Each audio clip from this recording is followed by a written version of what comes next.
My name is Palisa Natasha Mutabo. I'm a researcher and research manager at Stellenbosch University and also a former Nelson Mandela Washington Fellowship uh, recipient. Today, we're going to be having a conversation with Rosie Mutene, Brian Peterson, and Linjoy Isaacs. And we're going to be talking on the topic of long walk to freedom for women and girls in South Africa. Rosie Mutene is a queer Pan-African media proprietor.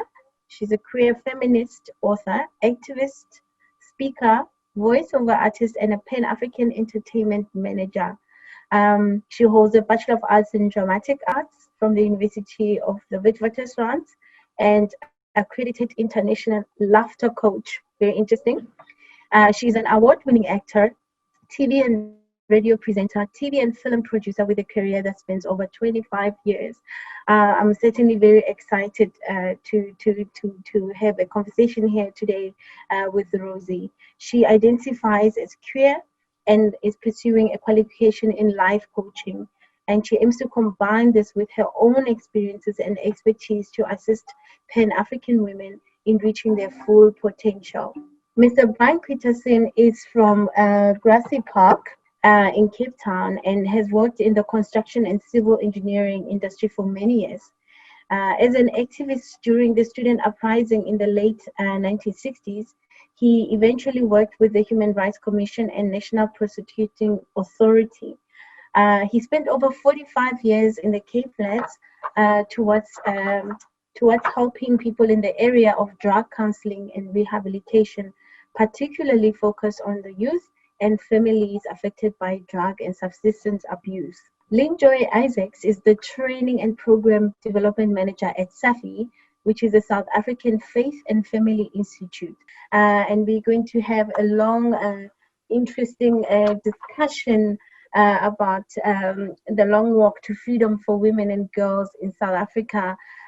We've seen quite a lot on the news, the high incidence of gender-based violence and the type of crime against young women in South Africa, very, very public, very, very severe types of crimes that have been committed about women, young women standing up for each other.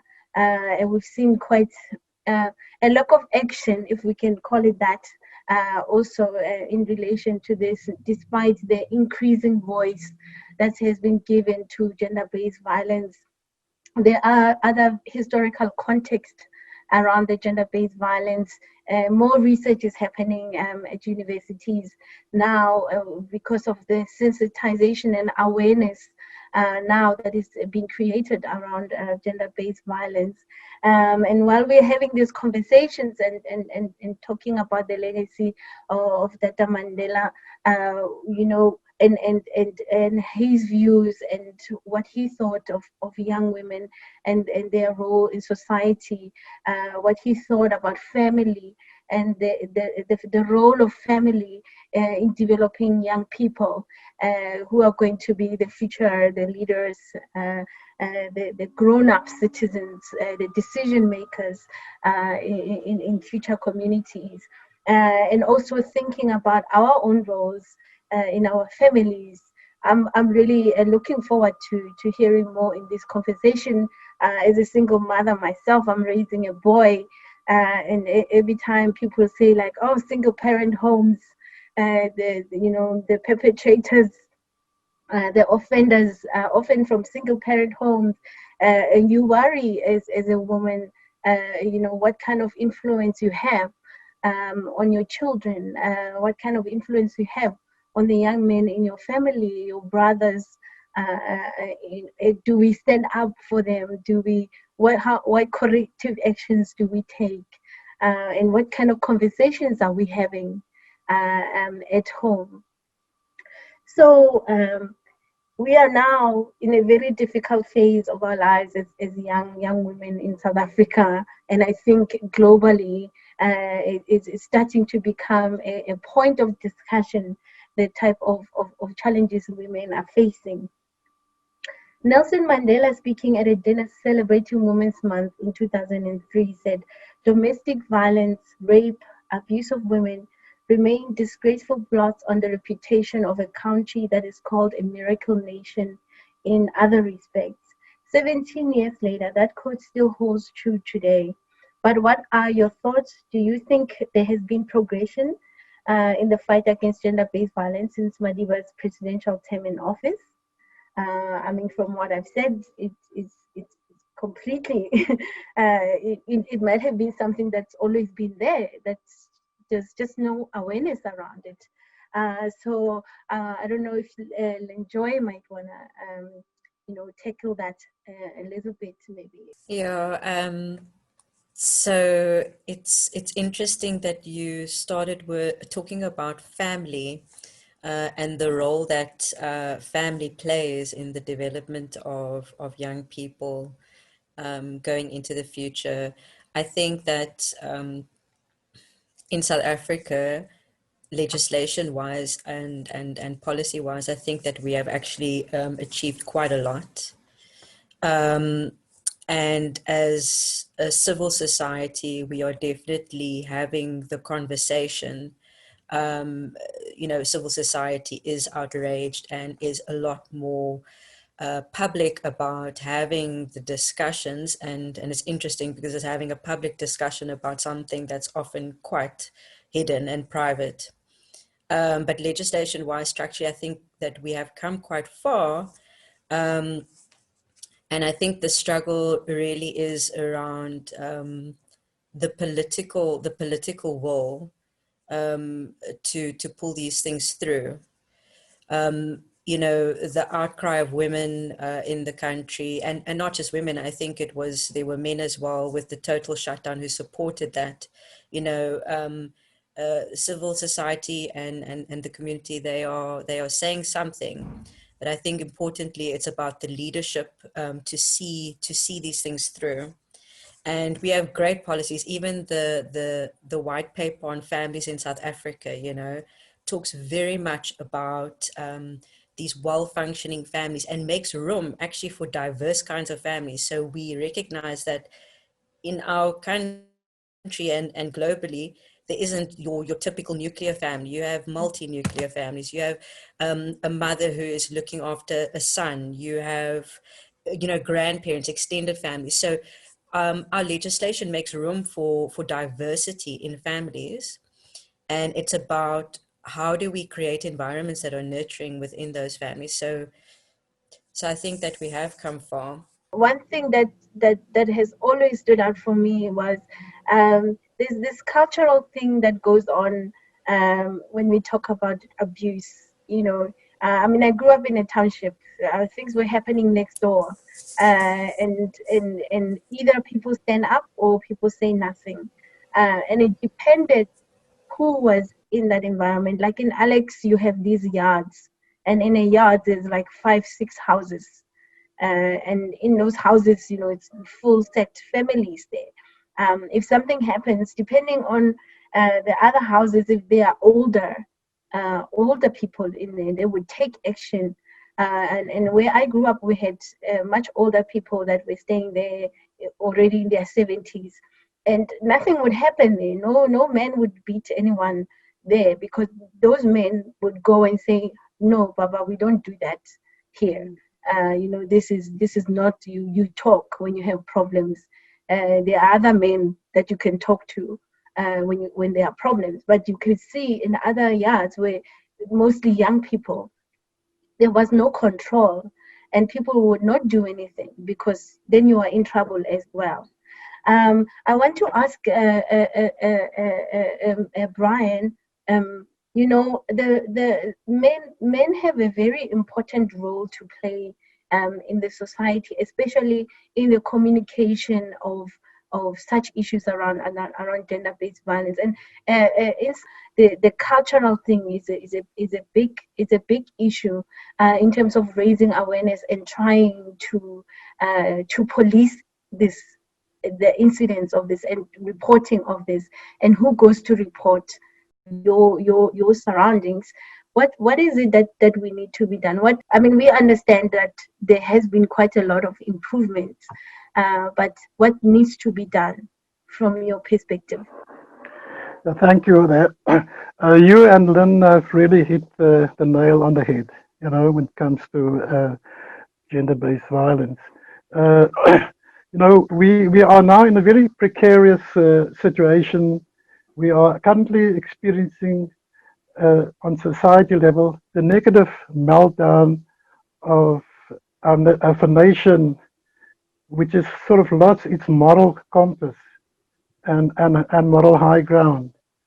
Apartheid also played a very big and huge role in where we are finding ourselves right now. Our moral fiber has been stripped to an unprecedented levels. Right now, our society at large are seeking solace in alcohol, drugs, and other vices. This is the way they are coping to deal with the daily challenges. And we as older men, we have to really take our rightful place in society where we can mentor and nurture the younger men out there. Um, there's not much when a boy grows up in South Africa. There's not much they can do to about their livelihood. I want to say that as a young boy, I grew up on the Cape Flats, and and I think we were extremely fortunate. Otherwise, I could have also found myself on the wrong tracks. You see, but we I know from the UK some ladies came to South Africa and especially Cape Town. I'm not just sure about the other provinces, and they were called the grey ladies, right? They had a veil with a habit, the grey habit, and that's why they were called the grey ladies. And really, they started clubs, sports clubs, youth clubs, within 3 communities in Cape Town, one in Silvertown, one in Salt River, and one in Elsies River. And I can tell you that, we really got the best guidance and upbringing from them, and they taught us everything about life, respect, discipline, and everything which molded us into the people that we are today. And I'm eternally thankful for them, or to them, for what they've done in my life, and that is now probably more than 60 years ago. But I'm a proud product of the Grey Ladies, and they are still around in Cape Town, and of course the others, most of them has passed on. Um, but the Grey Ladies Association is still functioning, and I personally think that we need, places like these. The municipalities, they can, put up municipal buildings, which I do have in Cape Town, and have employ people just to take care of the youth. After school, they can come and spend some time, or they can do their studies there. But really, that was very, very helpful, and I'm eternally grateful to them for the privilege I have had of being under the wings of the Grey Ladies. Mm. That's wonderful to hear, Mr. Peterson. I think that's to hear that in a society, to have that kind of nurturing and support when you didn't have. I'm reading here in the July article of the Mail and Guardian. Eamon Ryan wrote, "Apartheid left South Africa with an unusual pattern of family structure. Nearly half of all households are female-headed due to the homeland policy and migrant labor system. This has major implications for poverty, with one-parent homes and those headed by women being the poorest families, and high levels of domestic violence, according to a research paper by Morrell et al. 2012. This is likely due to the sense of powerlessness and aggression that comes with poverty, as well as the hypermasculinity that emerged as a means to overcompensate for the lack of masculine training that boys are missing from their absent fathers." And I think there are two sides. There are two sides to that. I mean, you can look at it. Can we really blame poverty? Because there are two outcomes that can happen there. The person can come out strong, or the person can go and commit crime and blame it on the circumstance. Yes, the circumstance presents opportunities simply because you're hungry. You're hungry. There's no way to get food. You don't get a job. You're not skilled. All of these other challenges that can lead you to pursue a life of crime.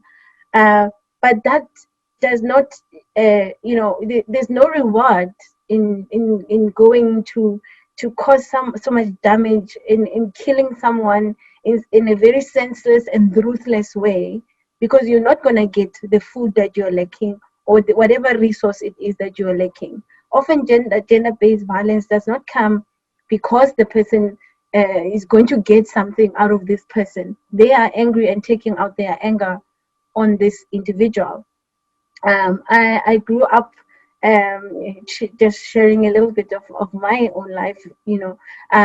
My brothers, we grew up with my stepdad, and in my family, and nobody could tell the difference, because my stepdad took us just like as we were, and raised us.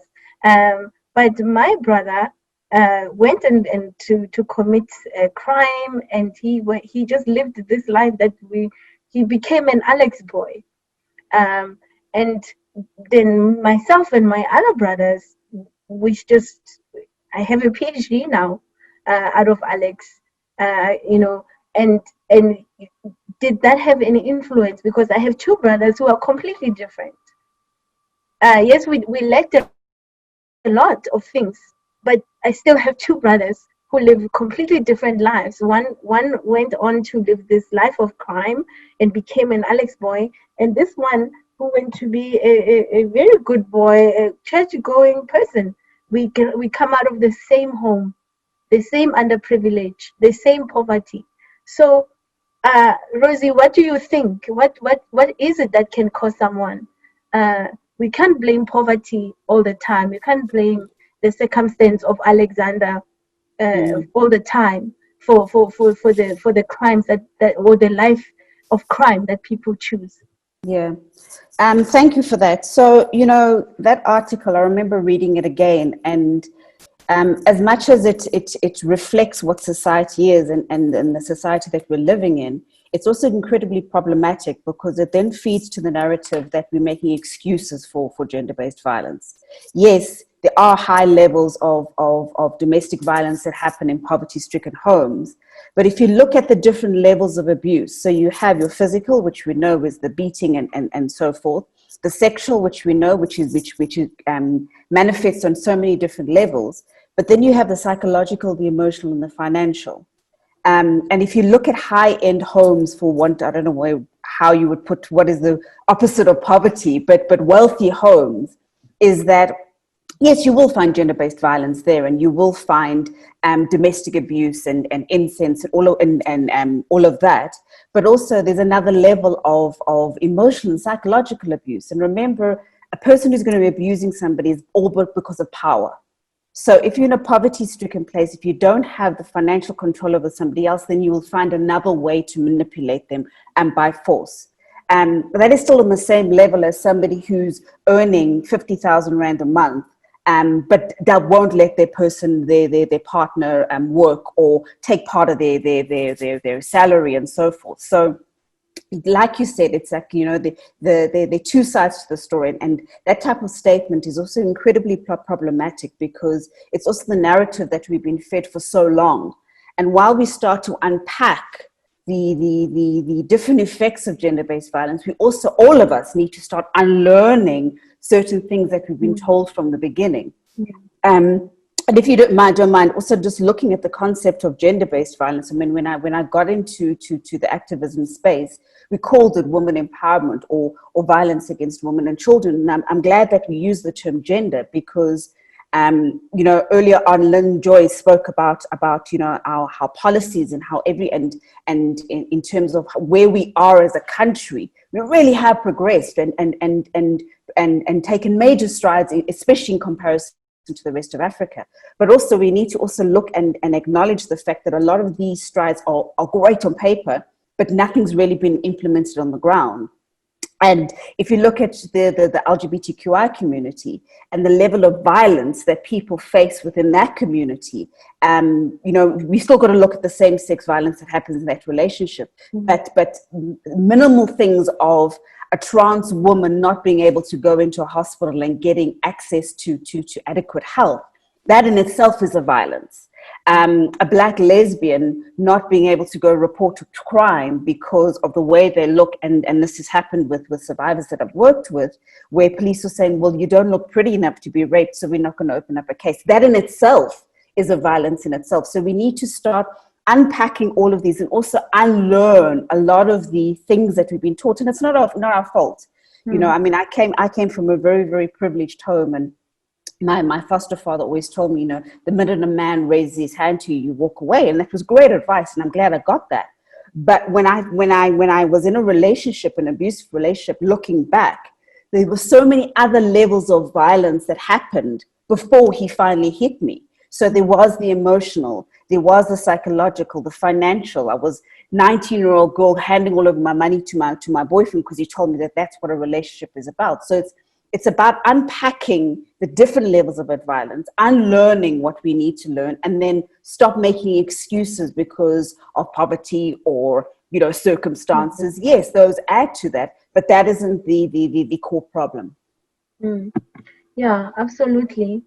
I mean, I think also you're absolutely right, and there are many other issues, you know, that actually are people even talking about it, not in the right context. You know, imagine going to a police station and reporting, and then somebody say you're not pretty enough.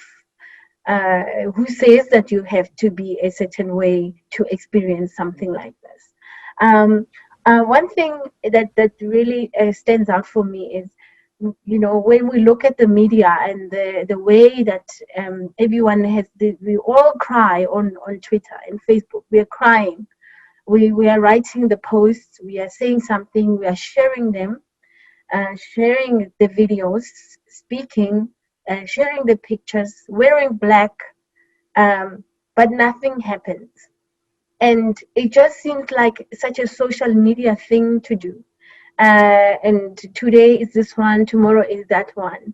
And I want to read here about the George Floyd situation that happened in the US, that the entire America stood still. And South Africans joined, and other people all over the world joined, and it was like hashtag Black Lives Matter. And not that it's not important, but it's clear that some issues cause the reaction more than others, and it's very, very intriguing for me to be able to see that. Sorry. So Anna Dota is the radio personality. She tweeted in June in response to the brutal murder of Tshegofatso Pule, saying the following: I wonder who our George Floyd can say enough. I'm sad that a pregnant woman hung from a tree is not that moment. Maybe it too needs to be caught on camera. I don't know. I'm sad. And I mean, this is after there was a whole surge. I mean, it was almost every day. You know, every day there was a report, there was a picture, there was a woman found, there was a woman hung, there was a woman shot in your face, so loud. But the reaction was not the same as the George Floyd situation. And we were pained, and it ended there. So is it because we are not as sensitive to this anymore? Brian, I don't know if you want to maybe come into this, because when you see the conversation, the responses of men in these comments. Yes, yes, I feel that we've really become desensitized Absolutely, society, we are looking at ways and means to deal with gender-based violence, to turn around, but our efforts are not succeeding. We're not placing enough emphasis when it comes to gender-based violence. We do have a very long way to go, I believe. In a sense, we have been desensitized, and so much violence, so much murder, so much rapes still occurs on a daily basis. Not to say that people are not worried about this or people don't care about this as much, but we seem to worry a lot about the outside world. I mean, if we look even just now, the US elections, I don't think when there's elections in South Africa, people go so hyped up about it, the same as they were about the American elections. But I'm wondering what makes that fine, that we can be so involved in the politics, the activities, the challenges of other spaces, and not so much in ours. If you want to add, Joy. Yeah, that question is such a tough one because it sort of sets up this almost like there's whose pain is greater in terms of there's the Black Lives Matter, there's women in South Africa, and I think for me that is troubling, because I always want to ask myself, who owns the media, who sets the agenda for what is popularized, who stands to gain and behind the stories and benefits from that which goes out. And without going into a conspiracy theory mind, I do think it's important to ask those questions, even with some of the other things. Earlier on, we were talking about how sometimes, culture is, as kind of said, culture is problematic, or this is problematic. And I want to agree with Rosie about unlearning a lot of things, because I think for a long time in our country and on this continent, we've been taught that our culture is wrong, that what we do and how we are is wrong. And we need to actually understand that our culture is actually in all its forms and shapes are actually forms of, it's a resource. There are amazing principles and concepts and teachings within our culture, within our faith beliefs. It is a question of how that is interpreted and how that is lived out. So when we have these things, so for me, it's about really saying, what resources do we actually have within our own space, and how do we embrace that? So on the one hand, I think maybe, I'm not sure if we've become desensitized. I don't know what the right word is. To be quite honest with you, I'm not sure, because I know I feel enraged. I know I see people feel angry.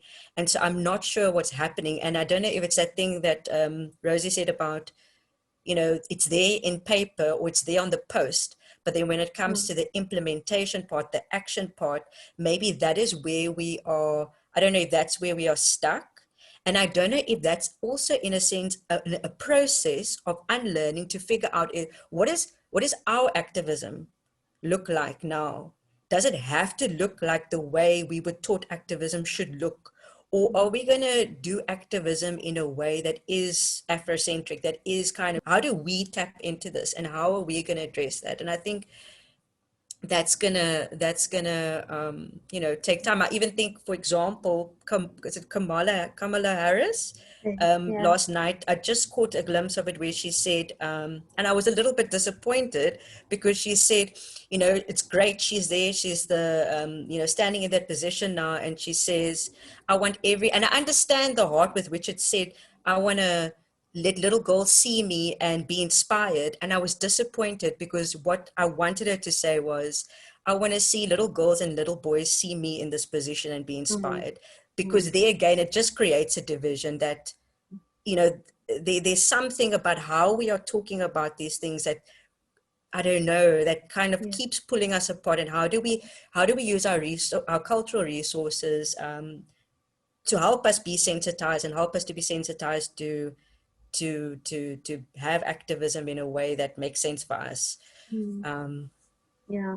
I think also it is an education. You are right, because you know, culturally, you know, if you did something in your family, and they could not control you, you would be taken to the chief, and there would be a gathering of all the advisors and in the community, and they would really educate you. And in understanding that we are raised in communities, and people thrive in communities. But we've become closed as well these days. You know, as you can see, everyone, we've got our own estates and our big walls, and people don't talk, people don't play with each other. So that the society itself is crumbling. The things that used to drive us, especially in terms of the culture, are crumbling.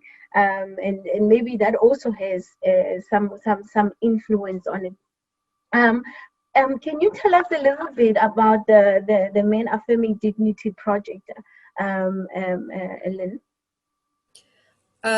So in a nutshell, it's the Men Affirming Dignity, MAD, and you know, it was a vision that was birthed within SAFI by the director Elizabeth Peterson, and that is really about. So, for example, Mr. Peterson, you were talking about how you raised on the Cape Flats and having this access to these different people, mentors, and how you then talk about nurturing other young men as well. And it's really about trying to amplify the voices of men from, you know, the Cape Flats, from the townships, to who are actually affirming dignity in their intimate spaces. And it's a very fine line, because it's not about saying, oh no, not all men are actually abusing. There are men that are not doing that. It's really about saying there are men that are abusing, and there are people that are abusing when there is gender-based violence. This is happening. And at the same time, it's also trying to speak up against the narrative that all non-white men are violent, are gangsters, are terrible partners, are absent fathers, and to say, actually, there are some men that are despite navigating the difficulties of what many men have had to come through in this country, there are men that are actually affirming dignity. And so it's not to say they're perfect, but what can we learn from them? What are they doing? How are they doing it? For example, gratefully, my father was kind of the stay-at-home dad, and he never had an issue with the fact that my mother dealt with the money issues. He just knew she was the right person to do it, because if he was to do it, we were going to be in a lot of trouble. We tell ourselves that men need to be this, and women need to be like this. And these things actually set us up in ways that are really destructive. And a lot of it, unfortunately, are taught through spaces in like faith communities where certain things are sort of pushed forward. So the Men Affirming Dignity is really about bringing men together and trying to lift up and amplify those voices and experiences of how are you affirming dignity in your intimate relationships and in your family relationships. Yeah, again, it's the learning that comes, learning and unlearning, and it's a very important part of us understanding, especially the drivers, what type of correction or corrective action we need to develop in changing some of what we see. I mean, for me as a mother, I'm always looking and go, I don't want my son to do this, like, and I can't, I'm not in his brain. I can't wire his brain. I don't know the things that may trigger him, or what experiences in our personal life right now while he's still going to be 7, what might influence him when he is 16 or 18, when he has to make his own decision, when he starts to become a man of the community, where he becomes integrated into community, and has to function in normal society without me holding his hand. So just to move on a little bit, Nelson Mandela said at the opening of the first parliament in 1994, freedom cannot be achieved unless the women have been emancipated from all forms of oppression. Rosie, as someone who dedicated her life to ending gender-based violence and finding solutions, what can we do to become a lifelong activist in the fight to end domestic violence? Sure, it's a difficult question.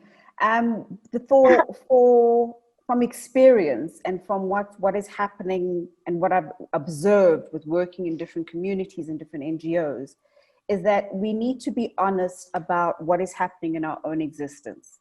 So, and that is how we apply the activism going forward. So if you, for instance, you were talking about you're a single mum, how are you raising your little boy? If you were to have a daughter, would they share the same type of chores? So what messages are we bringing in the home? What conversations are we having around the dinner table? As guys who go out and one guy is cat whistling another person, do you call him to order, or do you ignore it and then next week you're out in the streets marching, I'm against gender-based violence? So, and I say this because even though as an activist, we've all made similar mistakes because of how we've been brought up, because of patriarchal ideologies and so forth. And that's okay. But when we reach those stumbling blocks, it's up to us to challenge our minds, to challenge our societies. And a lot of the time it's not easy. A couple of years ago, I went for a while because I had to highlight some serious issues within my family of one of our uncles molesting somebody within the family. And automatically, at first, I was told to keep quiet. Then the cultural aspect was brought in and saying, well, you mustn't bring your white ways into the home. And then, finally, we got the child out and we got them to safety. Now everyone's like, okay, well, that was a good thing. But it took a lot to get to that. And a lot of the time, especially when you want to call those situations out, you might be dependent on that person. You feel that you don't have a voice. You feel that you're overreacting. And so while we're going through this phase, is that I urge people to listen, to read more, to understand, to unpack gender-based violence. It's not just about raising the flag because it's Women's Month or 16 days of activism that, suddenly there's an influx of invites. You need to come in as an activist and speak because we want to. During 16 days, nothing must happen. No, nothing should be happening 365 days of the year. So it's about changing those our perceptions and changing how we handle things in our immediate environment. And then when you can, and if it's possible, then you take it out to the other communities. Lynn Joy will attest to this, is that, the life of an activist is not very glamorous and it's not very easy. And a lot of the time it involves, security issues. Then there's the finance, because a lot of the time it isn't funded. So if you are capable of, and you're in a space where you can do that, then by all means do that. But just because you are advocating equality in the home doesn't mean you're not an activist. You're just doing it in your way, we also, just going on to the topic, is that a lot of people are rising up and saying, yes, well, I'm an activist and doing that. And there's been a lot of backlashes and condemning. And to a certain extent, I understand where the anger lies. And so if you're going to go into that position, make sure you have the right resources and do it. Otherwise, do it in your own way. There are many organizations that have started within the film industry and so forth over the last couple of years that are trying to be the forefront and trying to assist women and saying, come and speak out, we'll be there for you. But when women have, they haven't had the resources to support that. So with that type of level of betrayal, you're already adding more pressure and trauma to the existing trauma and existing violence that's there. So do what you can in your own capacity. We're always going to have the naysayers. We now have Twitter where we have experts on everything. And, you know, we also just need to take certain comments and things with a pinch of salt, but also when you need to stand up and fight for what you know and speak within your agency. And so, yeah, so it's that, and it's the conversations that we're having. We need to go back to the drawing board, and we need to hold each other accountable. You know, we've called on our government. I mean, the government were given this 24 demands on a silver platter of where they should start. Yet not even half of those demands haven't been met yet. And this was work done free by activists, NGOs, and so forth. So we need to listen to experts on the ground, listen to what's happening to people on the ground. When men say not all men, to a certain extent, you know, yes, not all men are abusing, but there's a large amount that are. So we need to focus on that and break down those numbers. You know, and if you are one of those men that aren't abusing, then stand up in those situations to support somebody who is being violated. Brian, I would like to ask you, because you've worked in the counseling area, rehabilitation and counseling, and I mean that is also some kind of activism. Through helping people, you know, deal with some of their issues and challenges, and I just want to hear from you. How do you support, you know, the offenders when they are there, or people who you know, who are having problems with drugs or need some kind of counseling? How do you, in your space, become an activist for this, against the gender-based violence? You know, I really just feel that men should climb down from the sort of make-believe pedestal. You know, the situation lies fully in the home. Everything starts in the home with the parents, the way that they should go, and they will never depart from it. Gender-based violence has become like a sport where patriarchal tendencies from men exercise their misguided rights to lord themselves over females. Crime, murder, rapes has become the hallmark in South Africa, thus rendering society desensitized. Men must learn the ability to control the emotions towards women.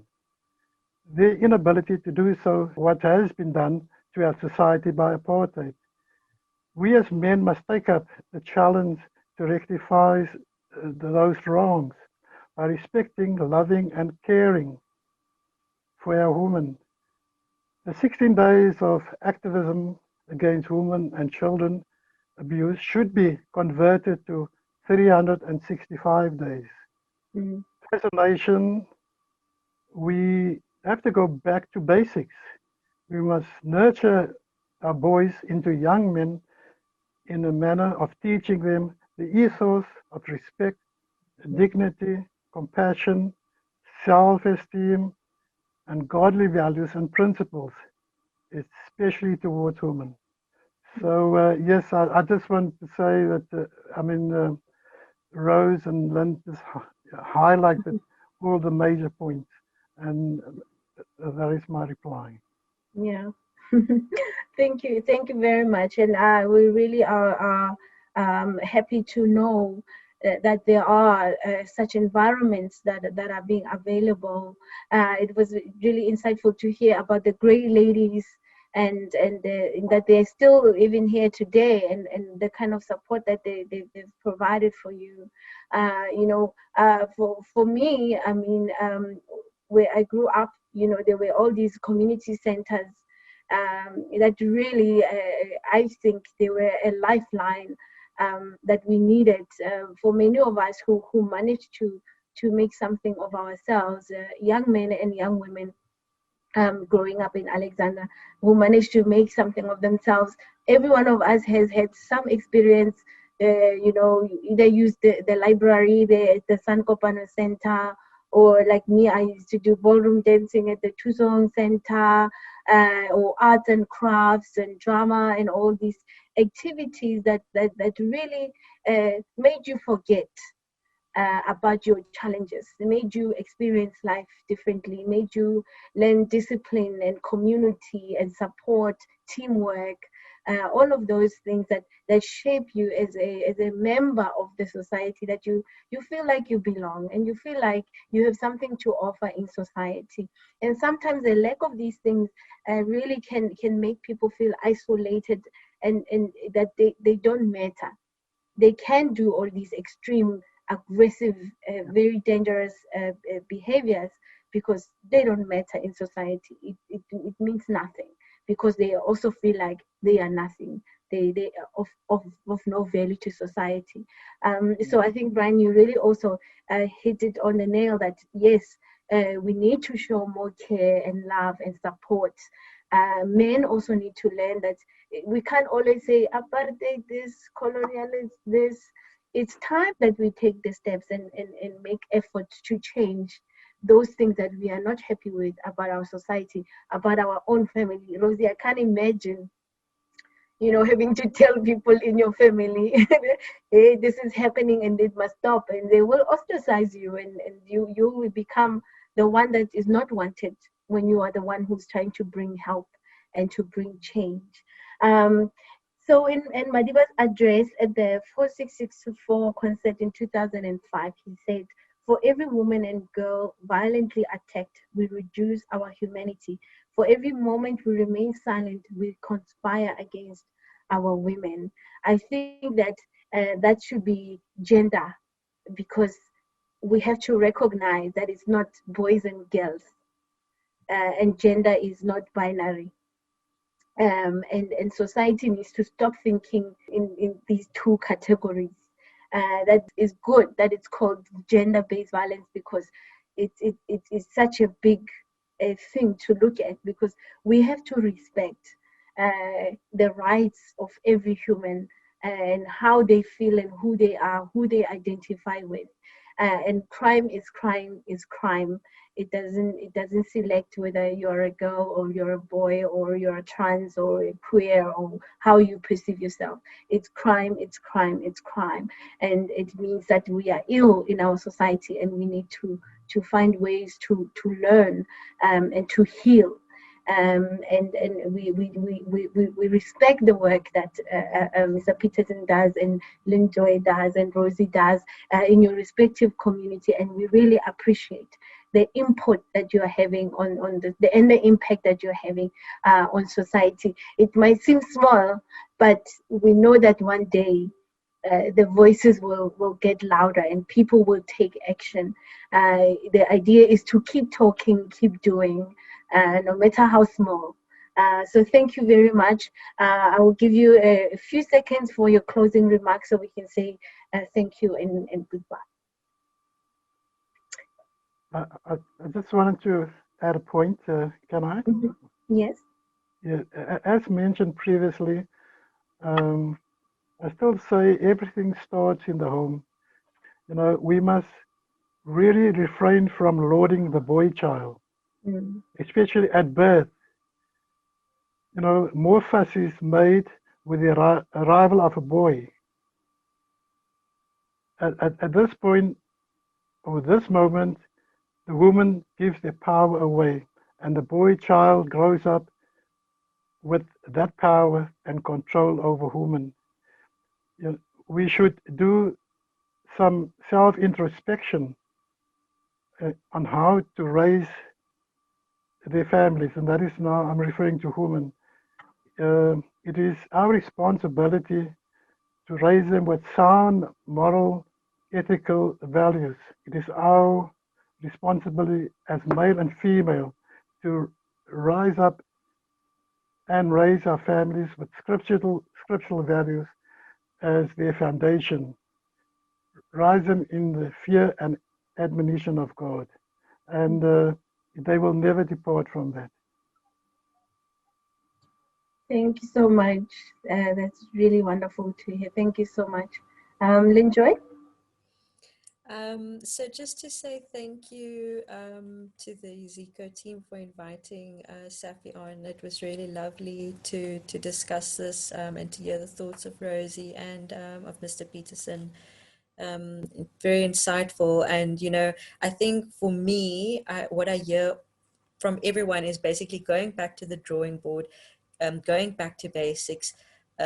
How do we just localize it, speak into our own spaces where we can, because there we can make the impact. And so to have a future where basically I want to have a future where if I have a child, they will say to me, gosh, they can't believe that such a thing like gender-based violence actually existed before. They can't believe it. So you said, Palesa, it's crime, it's crime, it's crime. I'm saying it's time, it's time, it's time. Viva. Rosie? Thank you so much. Thank you also for the invite and to the other guests. And for me, this is just a reminder that, remember, we're also human.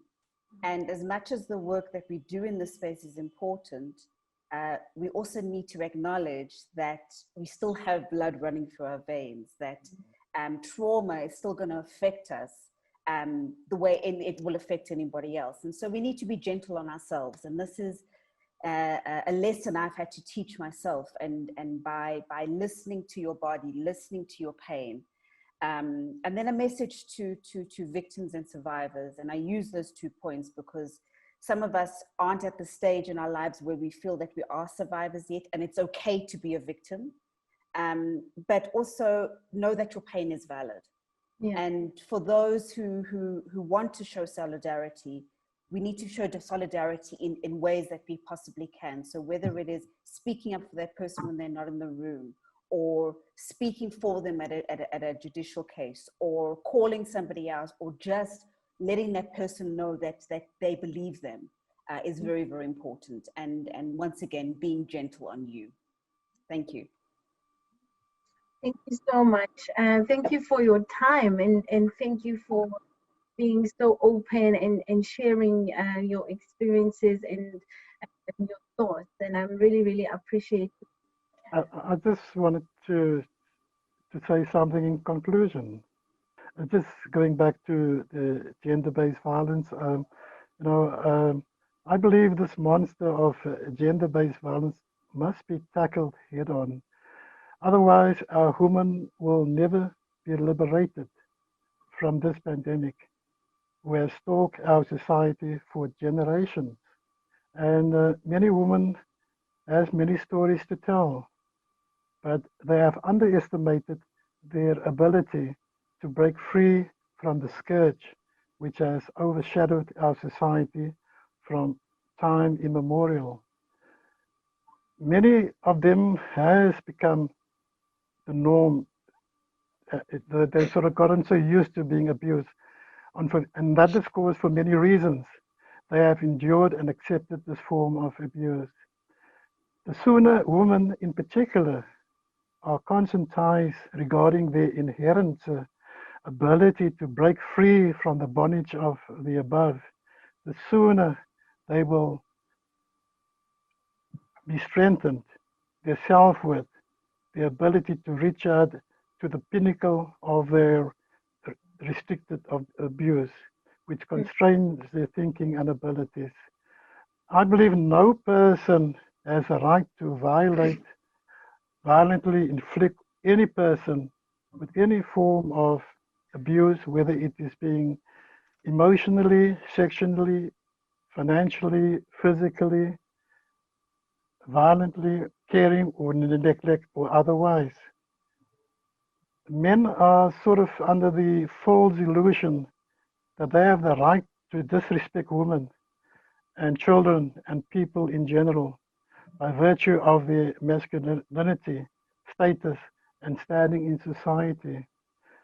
Women must take abuse and take their rightful place in society to be respected, honored, and loved, and accepted as God-created human beings. So, yes, in closing, I was going to say, if you need to assist a victim, try and be a good listener. Go the extra mile for the victim. By continuously supporting them, you will earn their trust, endeavor to extract the truth from them in order to make an informed decision to identify the correct way forward. Assist the victim by locating them to a low-risk area. Keep clear of the kitchen where dangerous weapons are kept, knives, etc. If victims is injured, get medical help and medical assistance and make sure a doctor records the injuries. If sexually abused, we must keep the evidence, do not bath and do not dispose of clothing items. Only remove them after forensics has completed the examination. Report all incidents to SAPS. Change locks to prevent abuser from entry. Should the abuser live with the victim, seek a protection order to remove the abuser from the home. Advise your family or domestic help in what to do in case of an emergency. Avoid being alone with the abuser. For a drug-afflicted person, it is good to ascertain which substance are being used so that we can make the correct decision. And also a good way to healing is to facilitate mediation between the victim and the abuser. So yeah, in a nutshell, that is my story. Thank you so much. Thank you very much, Mr. Peterson, for those, I think, very, very important information that you shared there. Very, very important. Thank you so much.